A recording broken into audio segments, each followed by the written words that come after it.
Istoryahan kita sa programang Hello, Fathers! Hello, Fathers! Hello, fathers! Kumusta po kayo? It's me, Father TJ. Mag-urulay-ulay kita manungod sa tataramon kan Diyos. Asin sa tuyang punan sa pagbasa kan Ebanghelyo. A reading from the Holy Gospel according to St. Luke. And when the day came for them to be purified in keeping with the law of Moses, they took him up to Jerusalem to present him to the Lord. Observing what is written in the law of the Lord, every firstborn male must be consecrated to the Lord, and also to offer in sacrifice in accordance with what is prescribed in the law of the Lord, a pair of turtle doves or 2 young pigeons. Now in Jerusalem there was a man named Simeon. He was an upright and devout man. He looked forward to the restoration of Israel, and the Holy Spirit rested on him. It had been revealed to him by the Holy Spirit that he would not see death until had seen the eyes on the Christ of the Lord. Prompted by the Spirit, he came to the temple, and when the parents brought in the child Jesus to do for him what the law required, he took him into his arms and blessed God and said, "Now, Master, you are letting your servant go in peace as you promised, for my eyes have seen the salvation which you have made ready in the sight of the nations, a light of revelation for the Gentiles and glory for your people Israel." As the child's father and mother were wondering at the things that were being said about him, Simeon blessed them and said to Mary his mother, "Look, he is destined for the fall and for the rise of many in Israel, destined to be a sign that is opposed, and a sword will pierce your soul, so that the secret thoughts of many may be laid bare.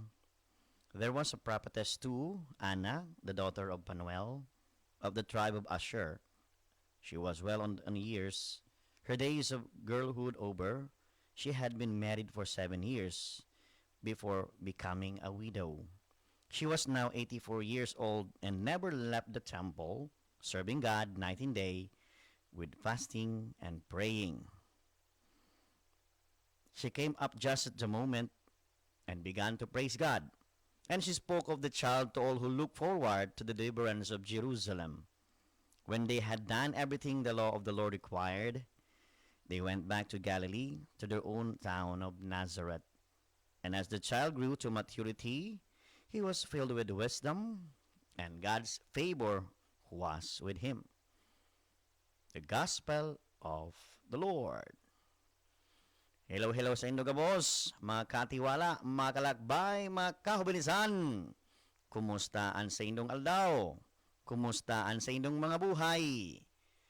Ngunyan, magayon na pag-urulay-ulayan ta about the presentation of the Lord. Ano man ang gadaan, kahalagahan kay ni sa satuya, birang mga parasunod ni Kristo, isiring man sa ngunya ng mga panahon, ano man ang adal na maguguno tadigdi. Asin anon mga agyat na pwede tang hampangon, asin gibuhon sa hampanganin mahal na Diyos. Sa tataramo ni Pope John Paul II, sabi niya, God enters the temple not as a powerful ruler, but as a little child in his mother's arms. The King of Glory comes not with a show of human face and power, not with a great fanfare and noise, not causing fright and destruction. He comes into the temple as he came into the world, as an infant in silence, in poverty, and in the company of the poor and the wise.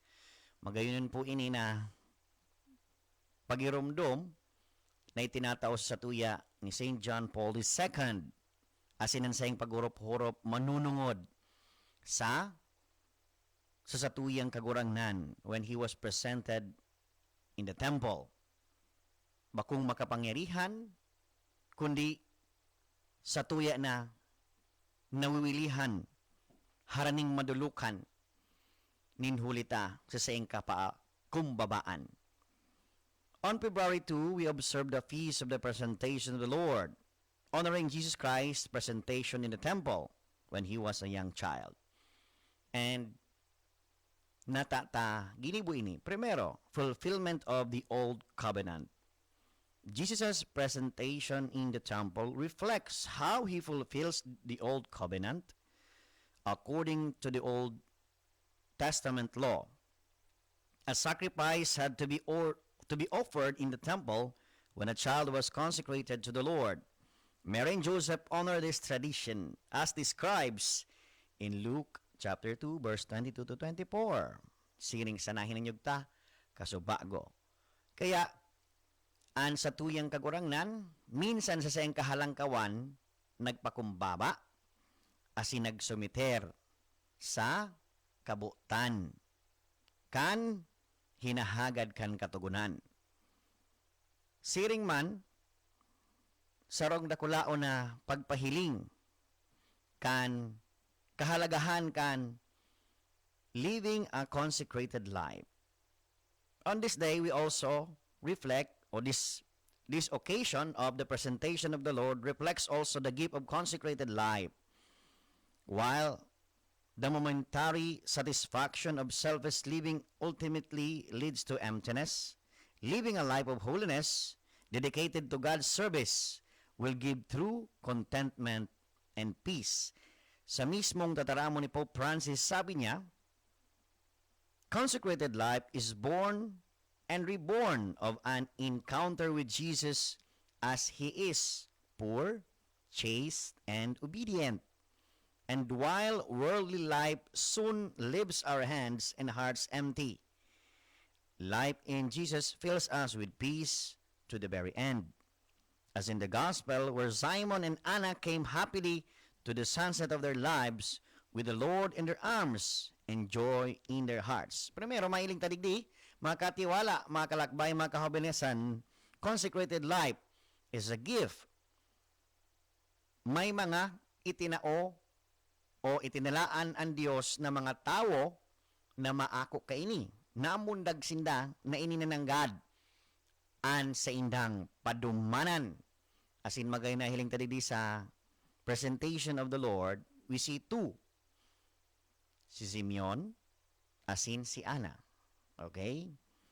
Asin, bako basta-basta ini, ninhulita, sinimbag nindan pangapudan, isiring man, nagsarig sinda, sa nag-apod sa inda. Later on, mas mahihiling ta ang mga ginibuhan ninda. Manunungod sa pagsimbag ninda sa living a consecrated life. Siring man, ang pag-celebrar kaini, traditionally, the church has set aside February 2 in observance of the presentation of the Lord, or the day in which Joseph and Mary presented Jesus to the priest and elders of the temple. For years, this feast, magayon po ining mahiling taasin manudan, which in the United States is formally celebrated when it falls on a Sunday, marked the end of Christmas season. In old days, the presentation was often referred to as Candlemas, kaya po may mga kandila kita, Candelaria, sabi tangani, and was celebrated by a candle-lit procession in the church, signifying Christ as the light of the nations. Siring sanayin ang yugta sa ipinahayag ni Simeon.